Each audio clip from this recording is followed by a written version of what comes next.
Shalom Israel. Welcome again to Watchmen of the Faith Ministries. My name is Kasada Bar, and the title of today's show is called Unconditional Love, all right?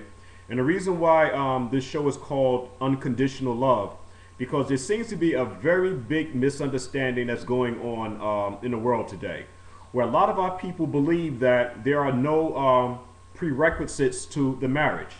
And they say this whole thing about, the Most High is going to accept me regardless of the fact. But I'm here to let you know that there are terms and conditions to the marriage. There's no such thing as unconditional love. All right. Laws, statutes, and commandments was given to the nation of Israel at Mount Sinai. It is very, very important that we follow these laws, statutes, and commandments. Doing anything else, okay, is considered an abomination. It's considered idolatry. It's considered whoredom, okay? So we must understand, again, there is no such thing as unconditional love, all right? And the subtitle to the show is called The Forgotten Commandments. And the reason why I'm saying Forgotten Commandments, because that's exactly what has happened to our people as a whole, is that we have forgotten the commandments, and we believe in this whole thing about unconditional love. These things were taught to us by our slave masters.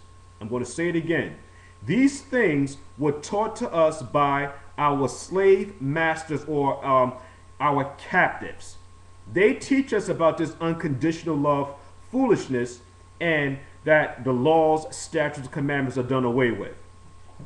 I'm going to be reading from the book of Exodus. I like to keep everything in its Hebraic perspective. The book of Shemot, and I'm going to be reading from the 20th chapter. I'm going to be reading the 3rd verse down to the 6th verse, all right? Because there's a big misconception that's going on, is that in this great day that's going to happen, I'm talking about this wedding day, when the groom, which is the Messiah, and the bride, which is the nation of Israel, a lot of our people believe that, again, regardless of the fact, if you're a homosexual, you're a thief, a liar, a murderer, and all these things, you still believe that you would be able to make it into the kingdom, because this thing that you have going on is that, well, listen, God knows my heart. Listen, we're going to break all of that foolishness down today. You have to follow the commandments, all right? Without further ado, let's go ahead with Exodus, the 20th chapter, read the 3rd verse down to the 6th verse. It is very, very explicit. It says, "You shall have no other gods before me." What does that mean? We are a married people. And right here, okay, in commandment number 2, it is very explicit. Again, it says, we should have no other gods before the Son. All right, because the Father sent the Son. And the Son was a perfect example of the Messiah. And it is our responsibility, it is our responsibility now to show forth, okay, the same example that the Messiah showed, which is righteousness. That's our job. Now, when it says you shall have no other gods before me, some of the other gods is worshiping the Kaaba stone, getting involved with Jehovah's Witnesses, getting involved with Seventh-day Adventists. All these other denominations, all right, is called serving other gods. It's adultery. When I read, okay, the 1611 King James Version Bible, or pretty much any Bible for that fact, is that it does not say anything about Jehovah's Witnesses, Seventh-day Adventists, Five-day Adventists, 5%ers, 6%ers, all this other foolishness.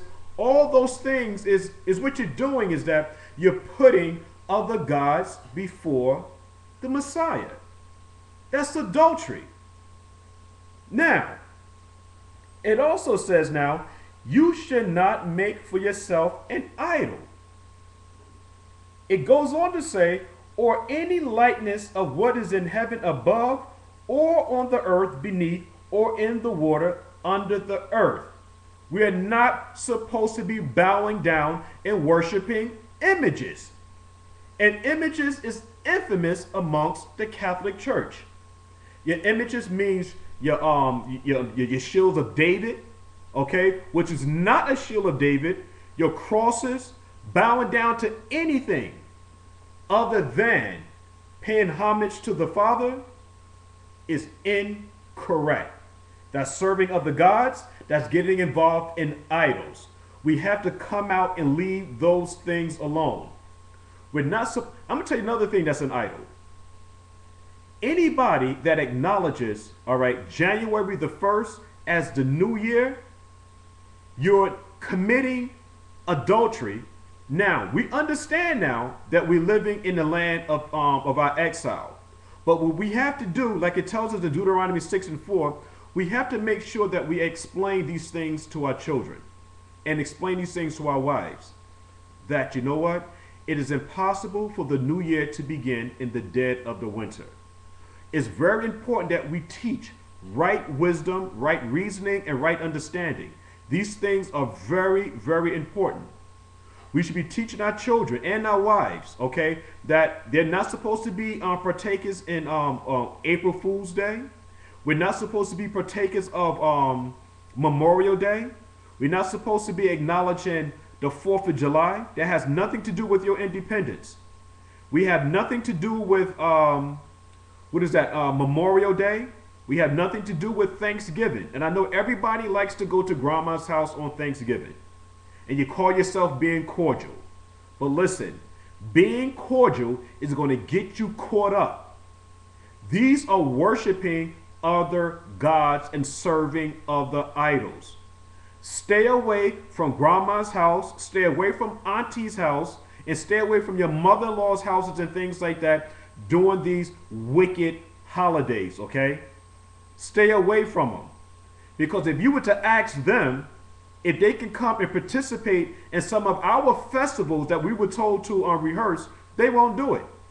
They won't come and acknowledge the Passover. They won't acknowledge the Feast of Unleavened Bread. They won't acknowledge Pentecost, the Feast of Weeks. They won't acknowledge the blowing of the trumpets, the new moons. They won't acknowledge the Day of Atonement. They won't acknowledge the Feast of Tabernacles.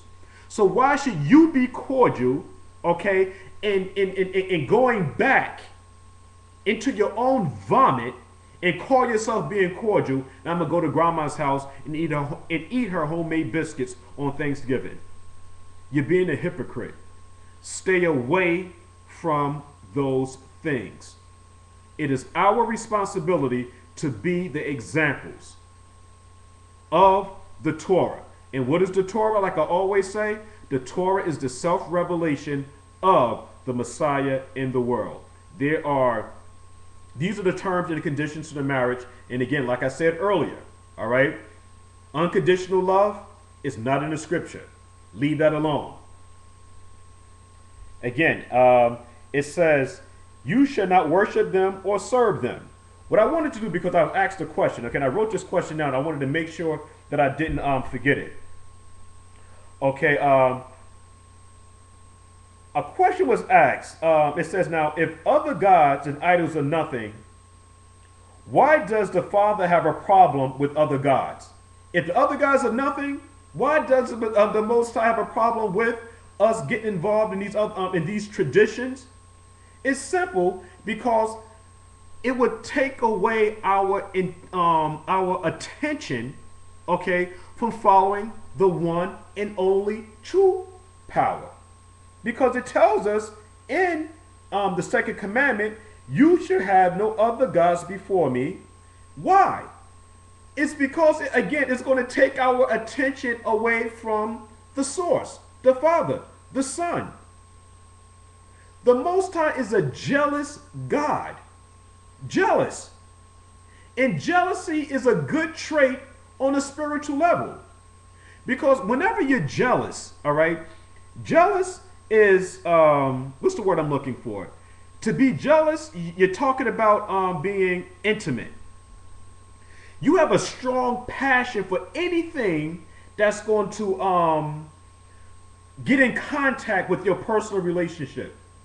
So a person that's jealous don't want any outside interference. Any. So jealousy is a good thing. And let's go to some scriptures to prove that. I'm going to go to the book of Nahum. Okay, and I'm going to read 1 and 2. Jealousy is a good thing, okay, from a spiritual standpoint. The book of Nahum, and I'm going to read verse 2 and 3. It says, "For the Most High is jealous, and the Father revengeth. The Lord revengeth and is furious. The Lord would take vengeance on his adversaries, and he reserveth wrath for his enemies. For the Lord is slow to anger and great in power, and I will not at all acquit the wicked. The Lord hath his way in the whirlwind and in the storm, and the clouds are the dust of his feet." What I wanted to bring out, that the Most High is jealous. All right. And there's nothing wrong with being jealous over your relationship. And the Most High has he's jealous over his people. And his people is the nation of Israel. And again, I can't say this enough. It is our responsibility to be that light in the world. The Most High is jealous over us. Okay. What I also want to bring out too is Exodus, the book of Shemot, 34 and 14. We're going to bring out some more zones on jealousy. 14.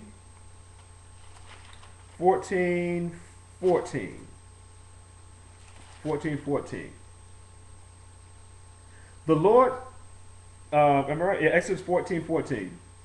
The Lord shall fight for you, and you shall hold your peace. So we see now that this jealousy that the Messiah has for the nation of Israel, and the Father has for the nation of Israel, that the Messiah will actually fight for you. Fight. I mean, that's a jealousy. Now, to even go on with this, let's go to Isaiah, the 43rd chapter, one of my favorite scriptures, Isaiah, the 43rd chapter, and I'm going to read 1 through 4. Now, this is being told to the nation of Israel, both houses, northern and southern kingdom. It says, "But now thus saith the Lord, that created thee, O Jacob, and he that formed thee, O Israel." So we're talking about both houses, northern kingdom and southern kingdom. The Most High has a jealousy, the type of love that you can't even imagine. A lot of times you hear me make, in reference to the way that the Messiah loves us, to the way that a man loves his woman. But the love that the Father and the Son actually has for the nation of Israel is far greater than the love that any man can have for his woman. Think about that. I'm going to say it again. The type of love that the Messiah has for his bride is uncomparable. Watch this. "Fear not, for I have redeemed thee." And how did the Messiah redeem us? By taking on the sins of the nation of Israel, his wife. He died for the woman. That type of love doesn't exist here today, where you will actually die, okay, for the bride. Watch this. "I have called thee by thy name. Thou art mine." Mine. Let's take our time and meditate on these scriptures real closely. Because these words that I'm saying, they're personal words, like personal pronouns. It says, "I have called thee by thy name, thou art mine." You don't belong to nobody else. "Thou shalt have no other gods before me." And with that, I'm going to have to stop, okay? And I'm going to continue on with this lesson in Isaiah, the 43rd chapter, about the jealousy of that